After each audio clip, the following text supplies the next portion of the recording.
كشفت مصادر إعلامية مغربية النقاب على أن الرباط من المرتقب أن تتسلم نظام باراك إم إكس للدفاع الجوي المتوسط والبعيد المدى منتصف 2023 من الولايات المتحدة الأمريكية بحسب ما تكشف عنه وثائق استخباراتية أمريكية.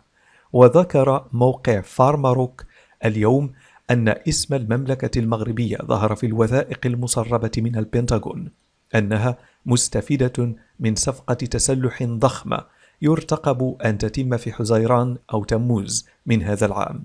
ووفق ذات المصدر فإن نظام الدفاع الجوي والصاروخي باراك إم إكس سبق وأن أكدت تقارير إعلامية إسرائيلية أن تل أبيب ستزود القوات المسلحة الملكية بنظام الدفاع المتطور هذا، والذي قدرت صفقته ب500 مليون دولار.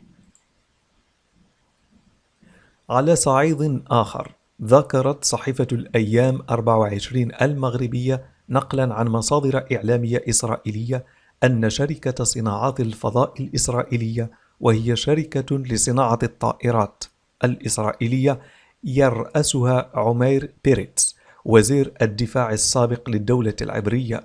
وقعت اتفاقا مع المغرب لتوريد نظام الدفاع الجوي والصاروخي باراك إم إكس. وأشارت إلى أن الاتفاق وفق صحيفة جلوبيس الإسرائيلية يعتبر مرنا ونمطيا، ويمكن أن يحمي من مجموعة متنوعة من التهديدات من الصواريخ والمركبات الجوية بدون طيار أو طائرات الدرون.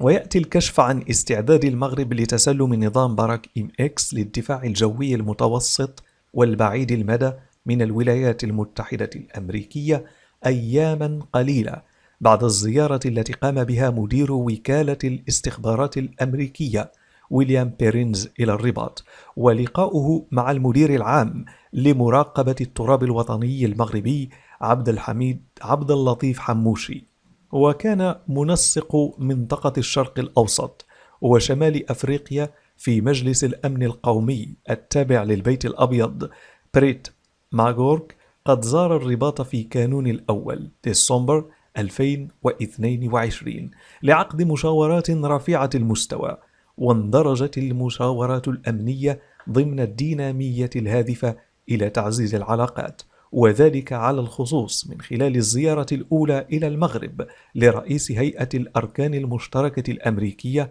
الجنرال مارك ميلي في شباط الماضي. وذكر موقع فارك ماروك المتخصص بالشؤون الأمنية والعسكرية في المغرب أن الزيارات التي قامت بها كل من مديرة الاستخبارات الوطنية أفريل هينز ورئيس مكتب التحقيقات الفيدرالي كريستوفر راي خلال 2022 مكنت من تنويع وتعميق الشراكة الأمنية متعددة الأبعاد، والتي ما فتئت تتطور بين البلدين. ويأتي الإعلان عن استعداد المغرب لتسلم نظام باراك إم إكس للدفاع الجوي المتوسط والبعيد المدى في ظل استمرار التوتر مع الجارة الجزائر وتزايد المخاوف الأمنية في المنطقة، لا سيما في ظل الأزمة الاقتصادية المستفحلة في العالم بسبب تداعيات الحرب الروسية الأوكرانية.